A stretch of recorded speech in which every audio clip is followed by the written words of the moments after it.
tuned in to the Indie LA experience.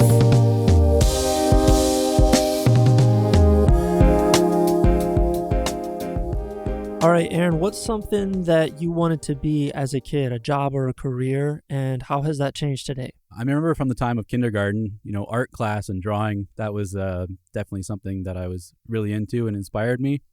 But I think the first actual, job kind of career goal I had, I wanted to be an NHL goaltender.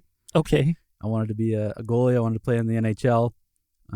Started skating as well, so that goal kind of changed to being an Olympic athlete. Wanted to be on that podium at the Olympics. And, I went through a lot of things in the hospital. So as I kind of got to high school and was kind of looking towards, academics and things, I thought about going into medicine for a while. Pathology. I wanted to be a surgeon, okay, like a pathologist. Wow. For a brief period. But then I kind of went back to that art thing and I was looking at actually being a comic book illustrator. I did not know that. That was up on my list. And then I kind of went back to skating. And from there, I found my love for film, which kind of brought together, the art aspects and things that interest me. And yeah, that's the goal. And that's what we're working on now. What about you? Okay.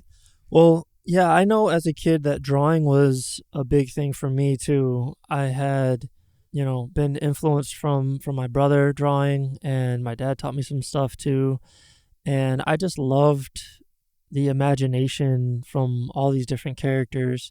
And I loved drawing, like my favorite characters, my favorite heroes, Goku from Dragon Ball Z or, Master Chief from Halo. So, yeah, I really enjoyed the creation process and just drawing. And when I found out kind of how architects use drawing, I honestly believed that that's all they did. I was like, oh, they just get paid to draw. Mm-hmm. Like, I just want to be that. Like, That's what I'm going to do. So that was my first thought process. And that shifted as I got into music. It wasn't until I was a junior in high school when I realized that I wanted to play the saxophone for a living. It was always something that I loved to do and that I thought that I was good at. But that was the year that I knew I wanted to pursue it and make that into a career. And since then, I honestly believed that I would only be a saxophone player, and that's how I would just get all of my, money and make a living from. Sure. That was short-lived. Yeah. It was a little naive. Yeah, a little bit.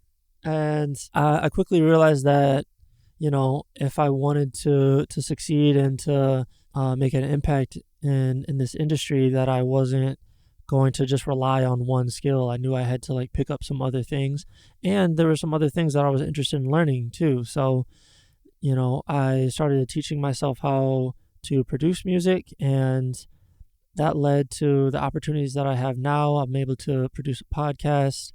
I'm able to mix a little bit and track songs, and DJing has opened some doors up for me too. So I think the saxophone led to all these other opportunities, but yeah, that first love was drawing for sure. Yeah. So same for you, yeah? Yeah.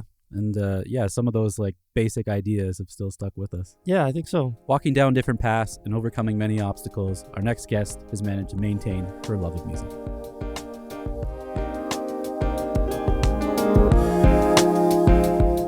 Life and getting older, there's so many things in life and in the world and so many tragedies and everything going on that can really just depress you and bog you down. So I think it's really important to follow your passion and follow the thing that brings you joy and can help bring other people joy.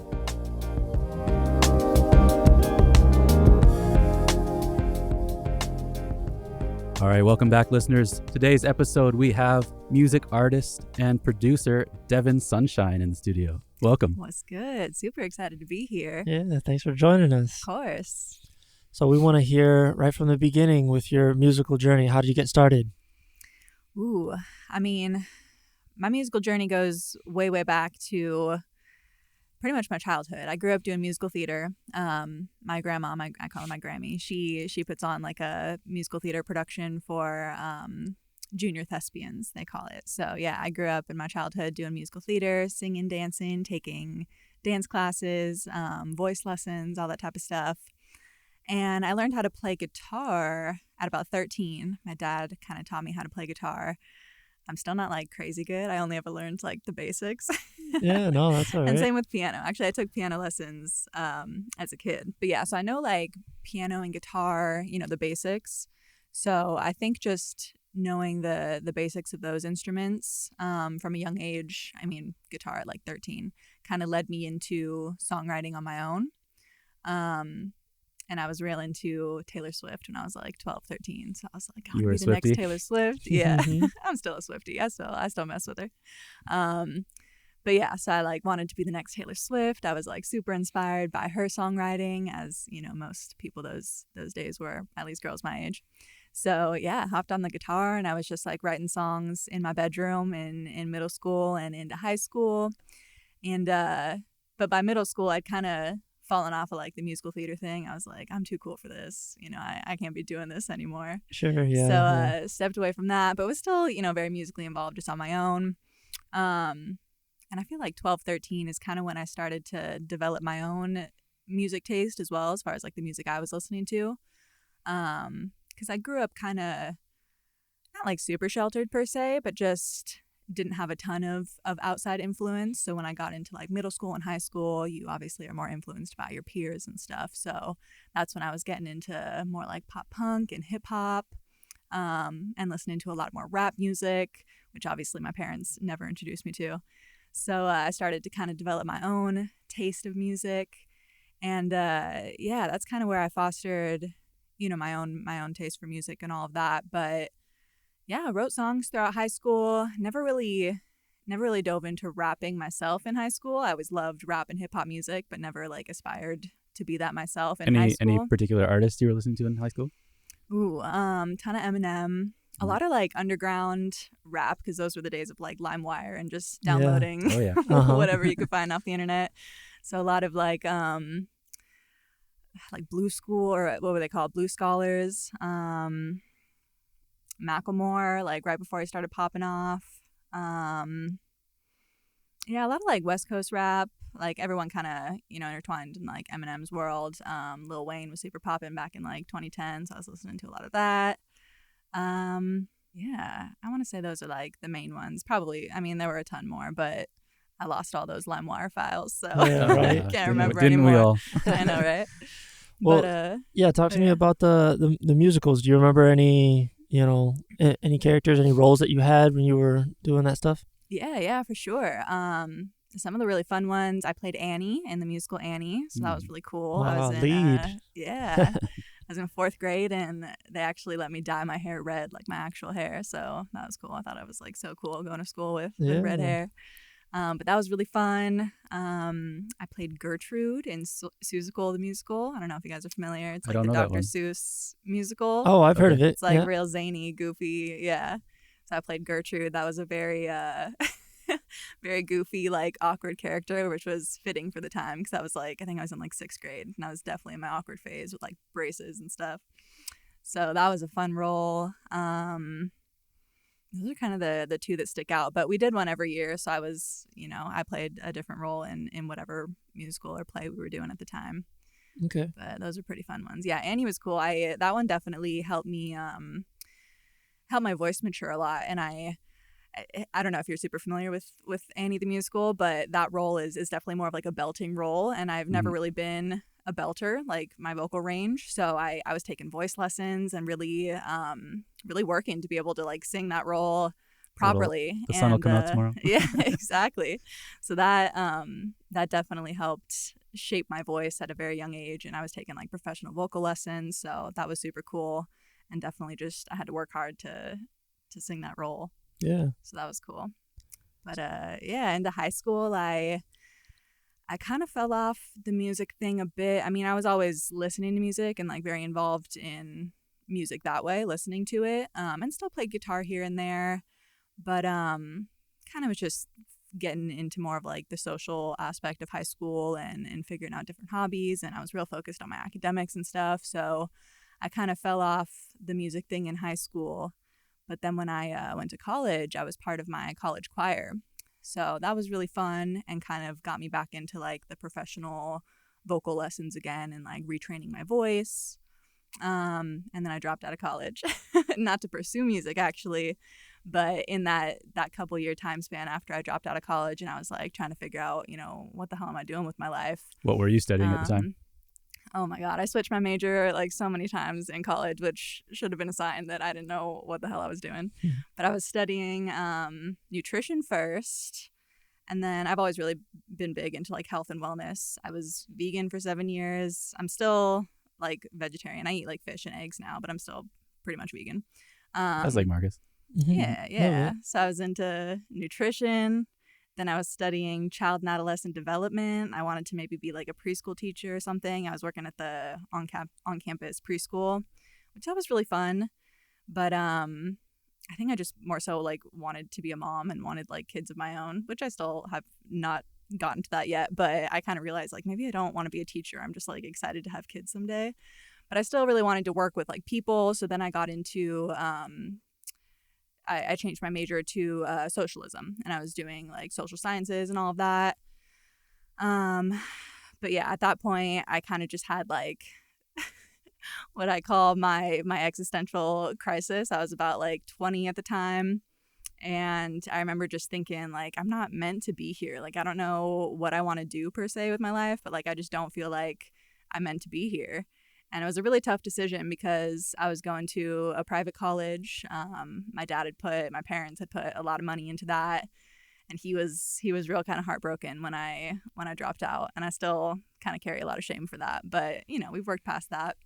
But I think it was the best decision for me because, like I said, I didn't drop out of college for music per se. Like I wasn't like, I'm dropping out to pursue music. I didn't know what I wanted to do after I dropped out. But those several years after I dropped out were like very formative years. I was doing a lot of psychedelics, doing a lot of like inner work. So that all of that just kind of manifested to me realizing my love for music again and kind of thinking I'd always kind of in the back of my mind wanted to pursue music. Like I said, at like 13, I like wanted to be the next Taylor Swift.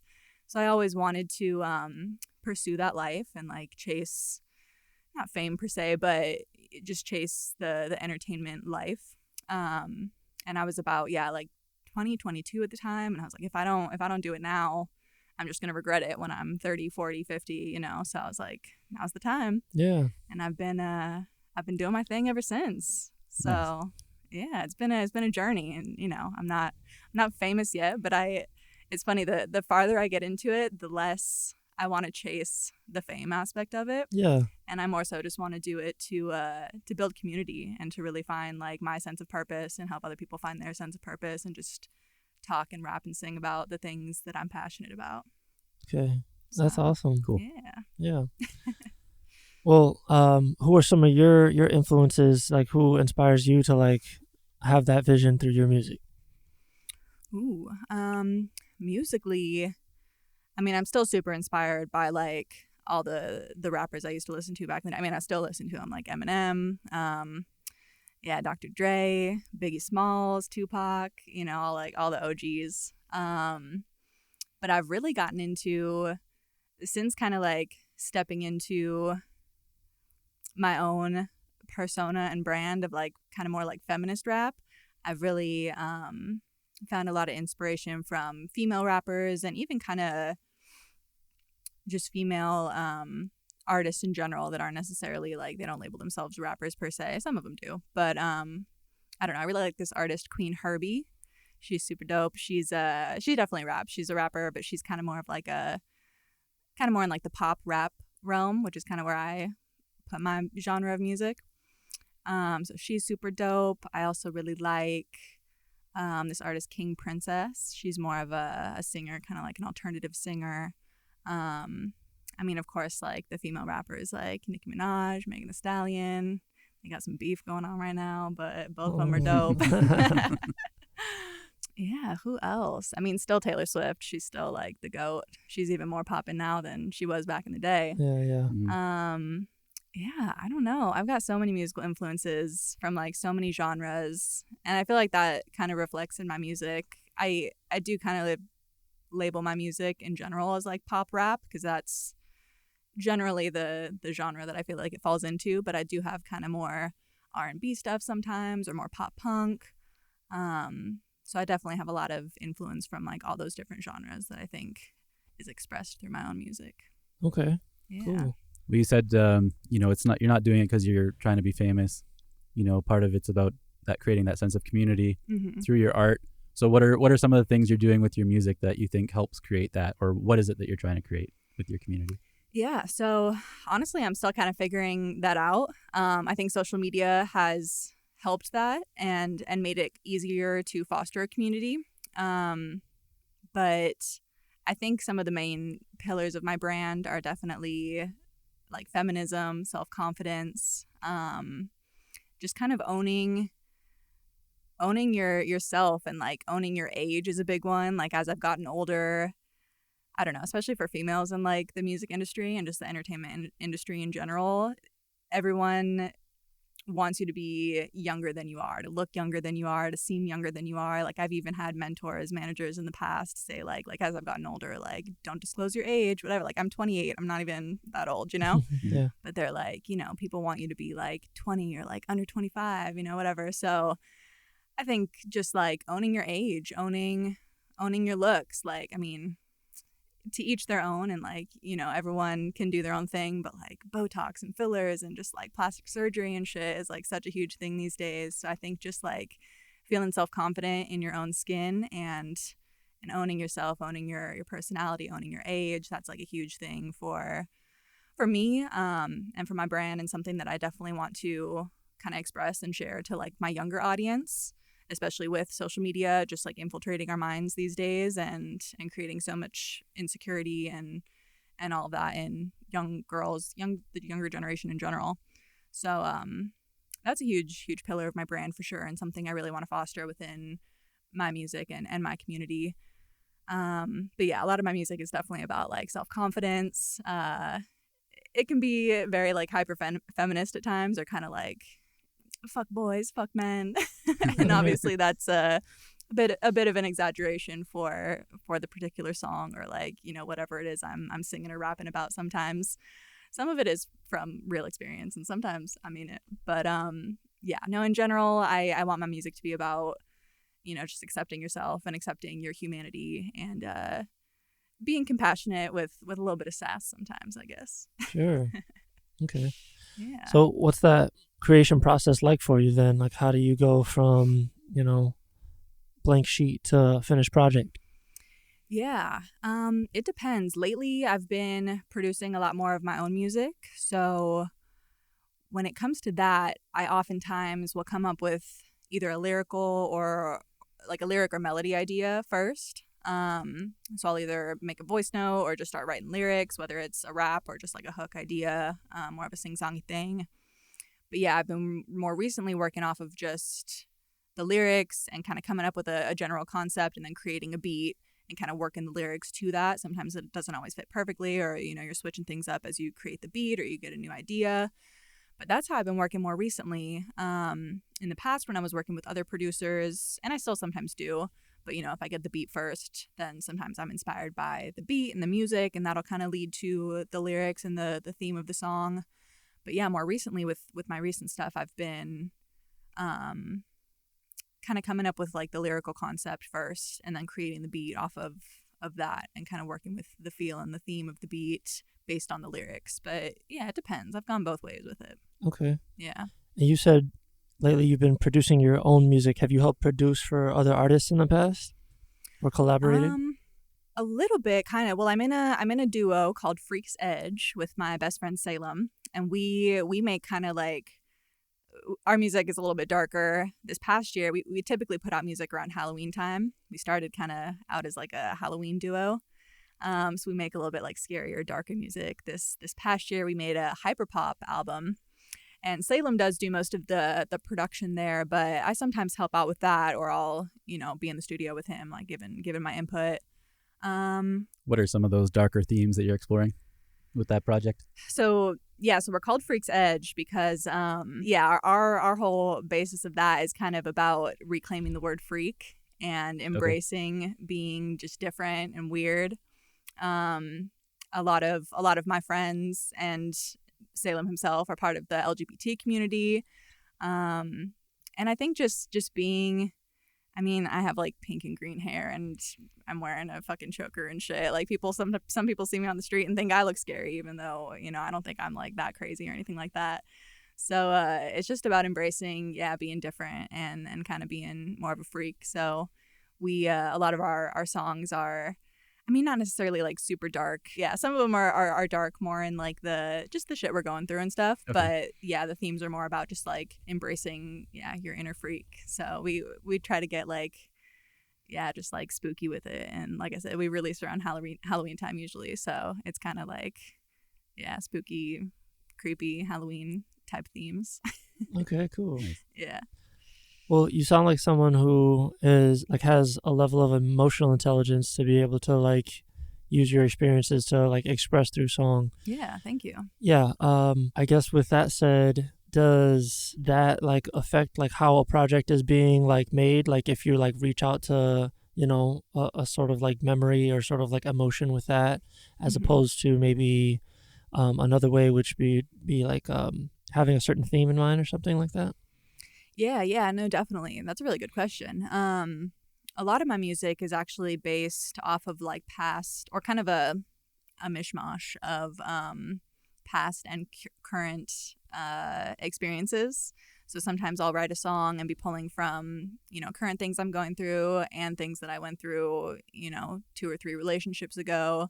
I think it just depends on what I'm writing about and what I'm going through at the time. But yeah, I definitely pull from past experiences quite often. And I think even experiences that I've even just like talked out with other friends. Like sometimes it's not something that I'm personally going through, but I've talked it out with one of my friends and they're going through something deep, and I'll like kind of intertwine that into my music.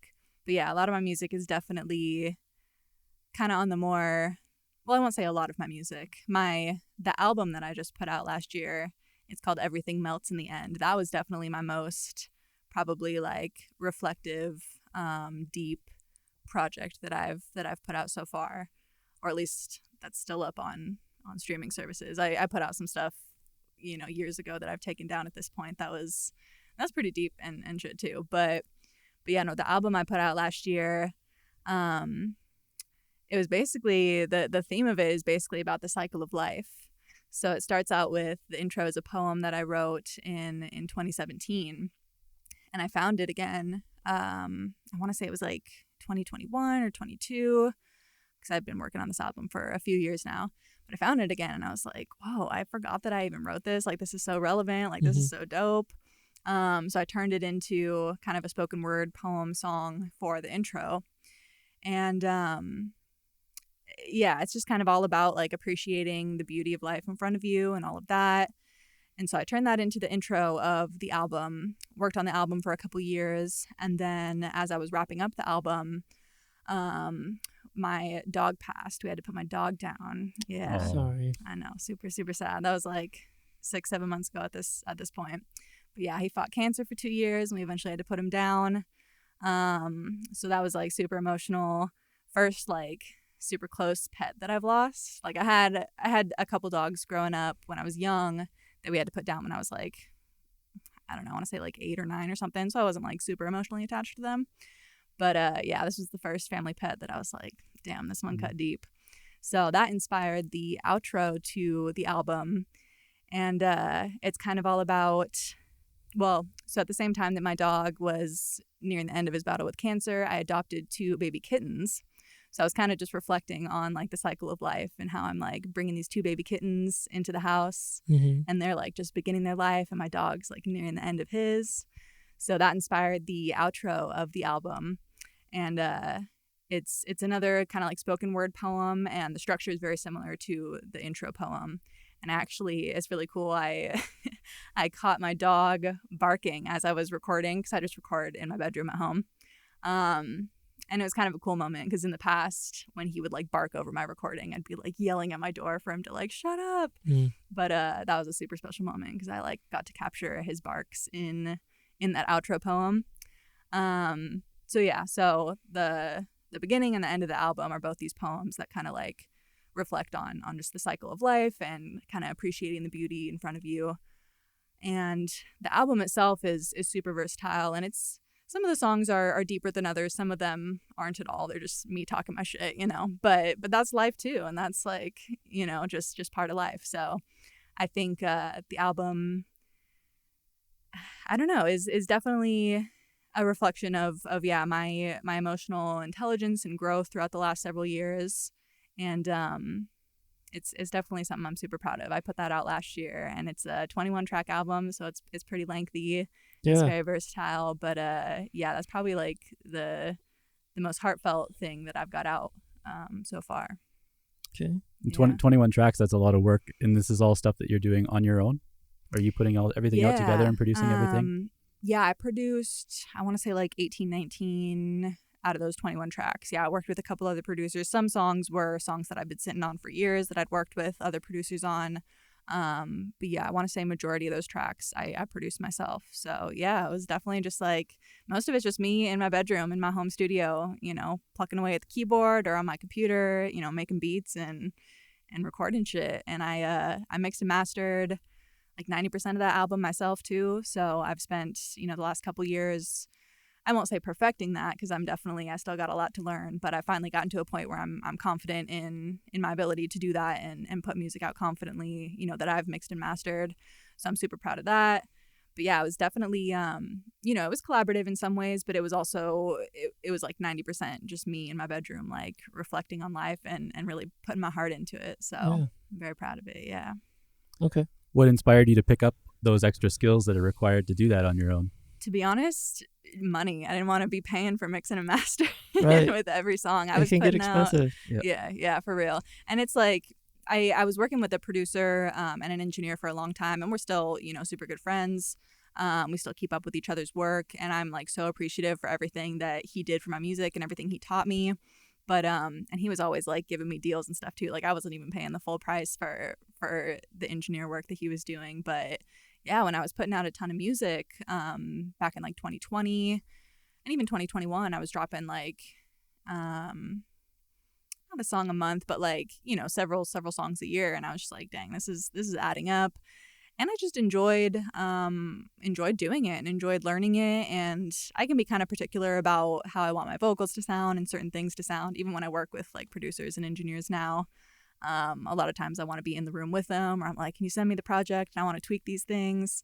So I just like to be really hands-on, and I just really enjoyed learning, how the software works and how the production and engineering aspect all goes. So yeah, it was a desire to learn it and kind of become more proficient in it, and also save money, because I was like, damn, this shit's adding up. Yeah.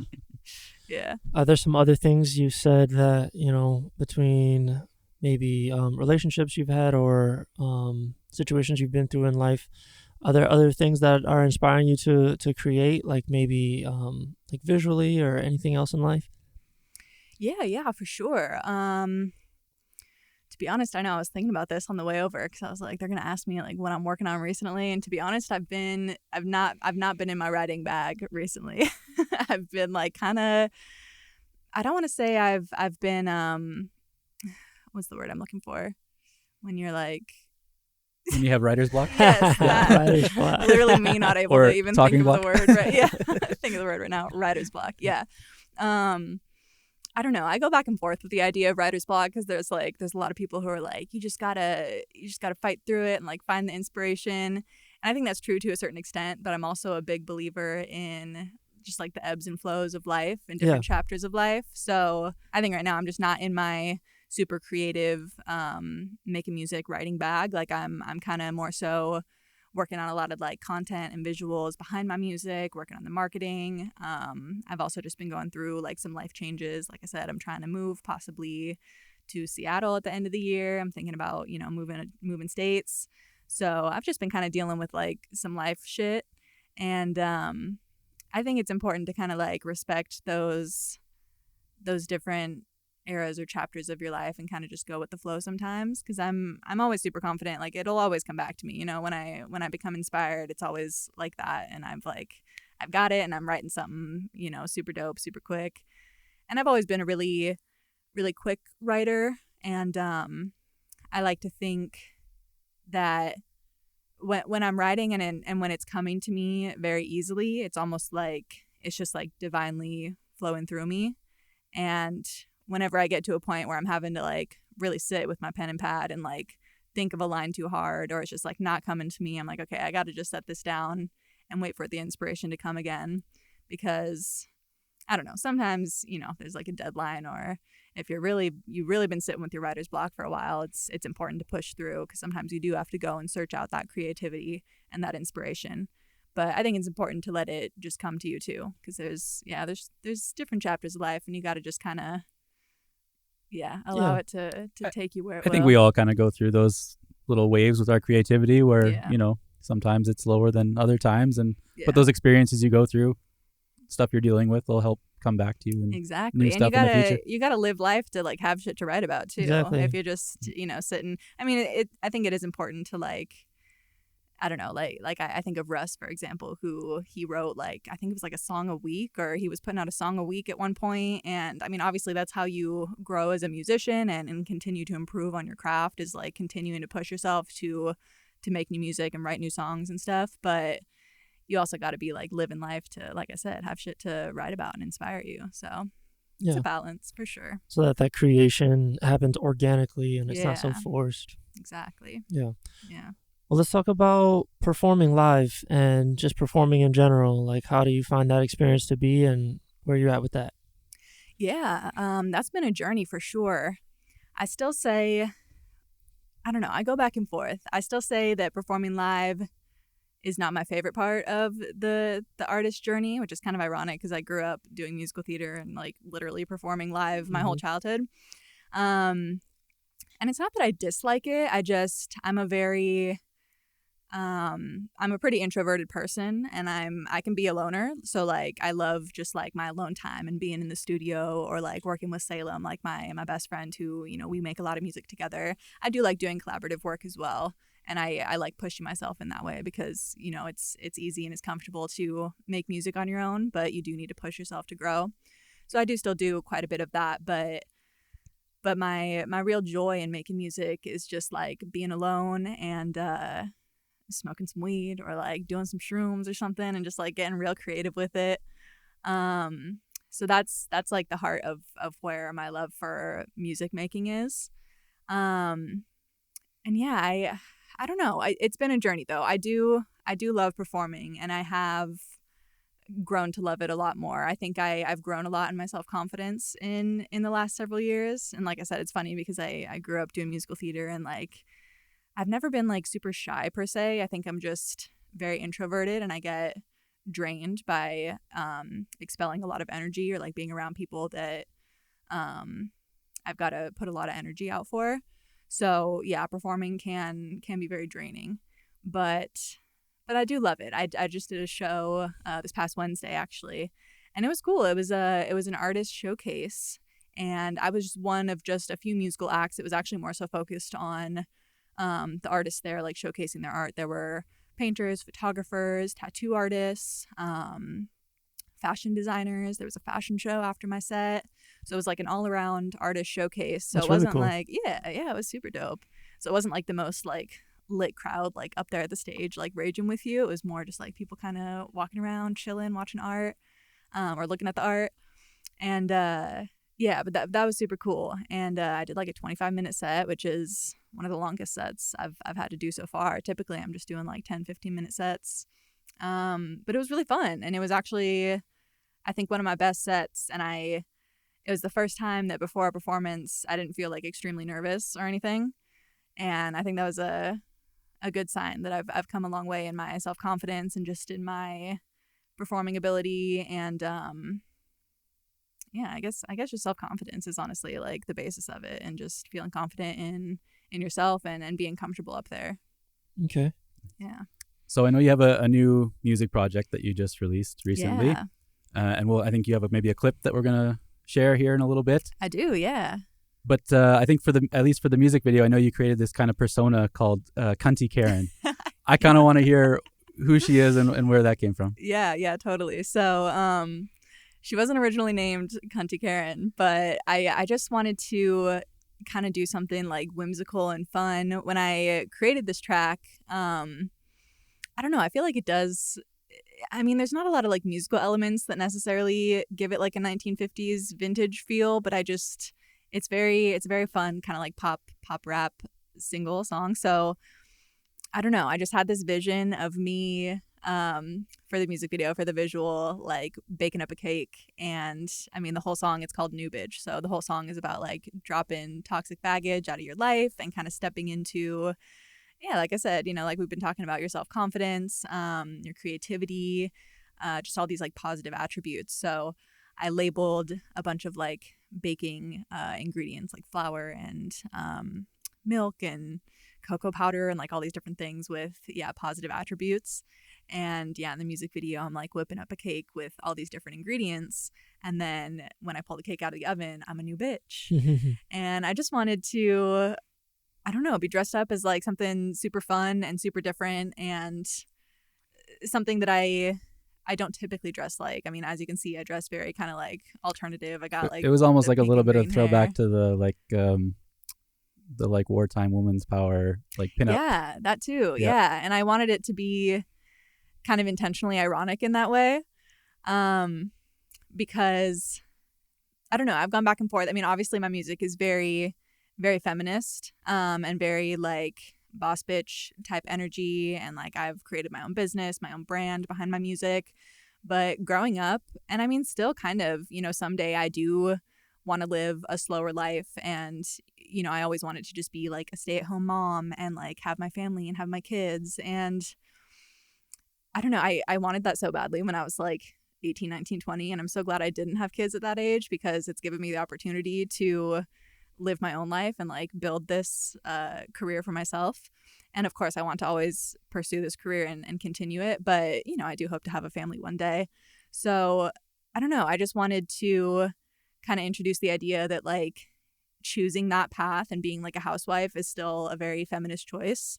And even having the opportunity to choose that is like feminism in and of itself.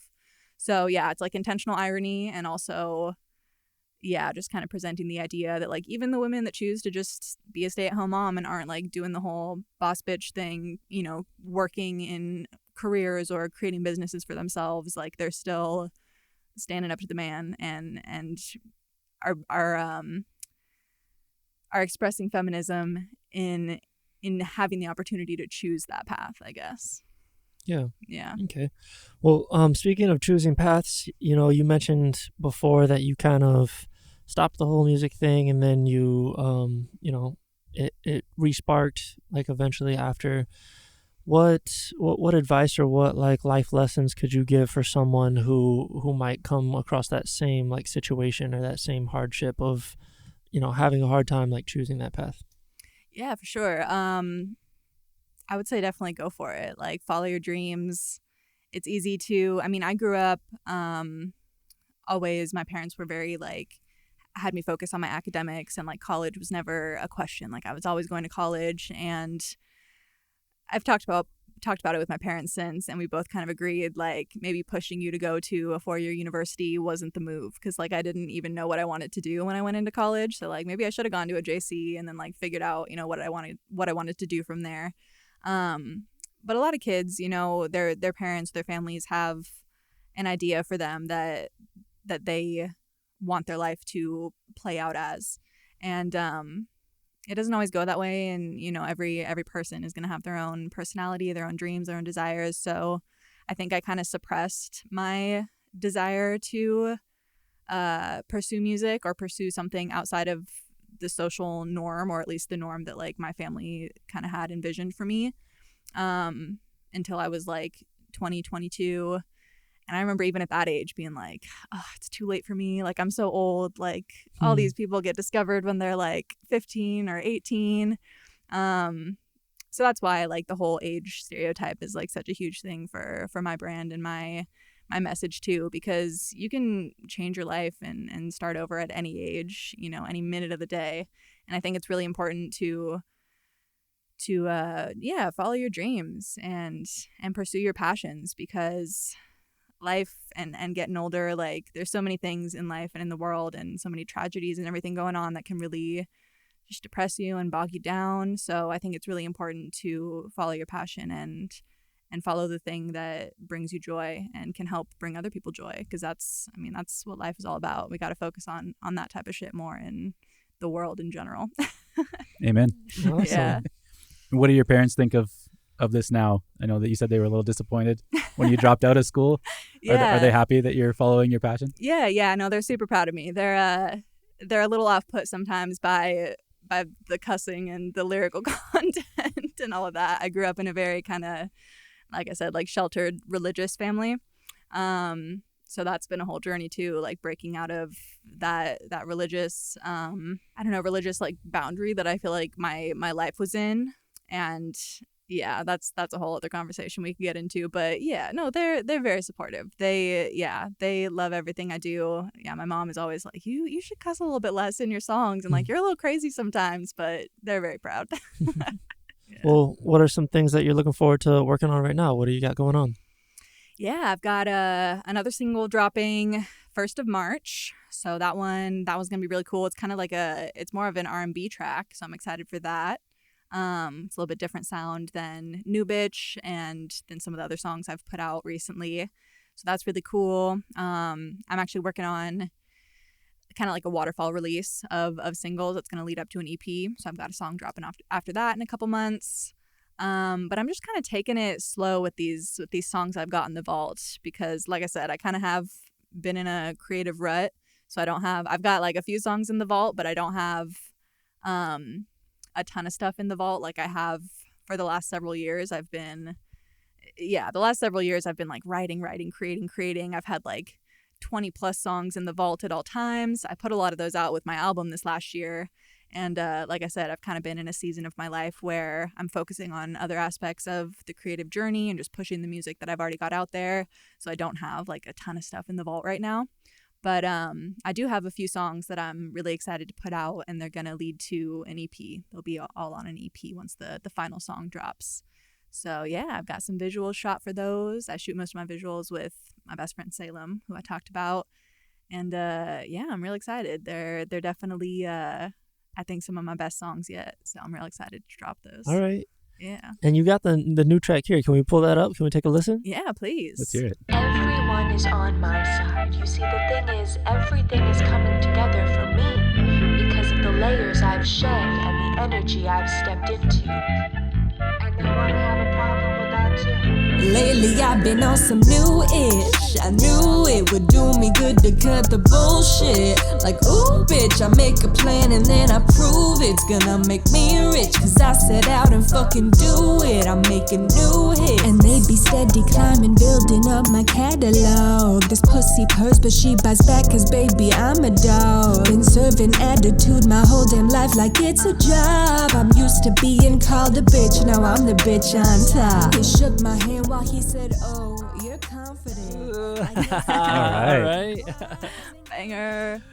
I like that. Yeah, thank you. Oh, that beat too. Yeah, I'm on the beat I too. love that sample. That's cool. Thank you. Yeah, the intro, I debated on including a sample. That like little intro line I say is actually inspired by this meditation that I listen to quite frequently by Abraham Hicks. Okay. And yeah, she often talks about manifestation and just, yeah, stepping into your power and stepping into the mindset that what you desire, what you want is already within your reach, is already, right in front of you. And kind of, yeah, creating the mindset that you already have that thing rather than desiring it, because then that only creates, more desire for the thing, not actually manifesting having it. Right. So yeah, that little intro, I was debating on, like actually sampling her or using a sample, but I was like, I don't want to go through all the sample clearance and all that. So I just kind of reworked it and spoke it myself. And it's not verbatim, obviously, but yeah, I kind of reworked the message and spoke it myself. But yeah, I really wanted to, I released this track pretty much at the beginning of this year. So I wanted to kind of start this year off with obviously the idea that I'm stepping into a new era, being a new bitch. But yeah, also the idea that everything's working out for me. It's all coming together because of the layers I've shed and the energy that I'm stepping into. So I think that's going to be like my mantra for 2024, just keeping that mindset. Okay. Well, where can everybody go to find more music? Yeah, so my music is on all streaming platforms, Spotify, Apple Music, YouTube. I got tons of music videos out. I've got a website as well, devinsunshine.com, if you want to check that out. I'm on, all social medias, Devin Sunshine with 2 U's in sun, and it's Devin with an I. A lot of people think my name is spelled Devin with an O. So, Devin with an I, and then Sunshine, 2 U's in sun. But yeah, I'm on Instagram, TikTok, Threads, everywhere. So tap in, come say what's up. Yeah, well, we're excited to hear the new stuff. Thank you so much. Thank you for having me. This is so sick. Yeah, thanks, Devin, for being on the podcast with us. Appreciate you. Of course. Thank you.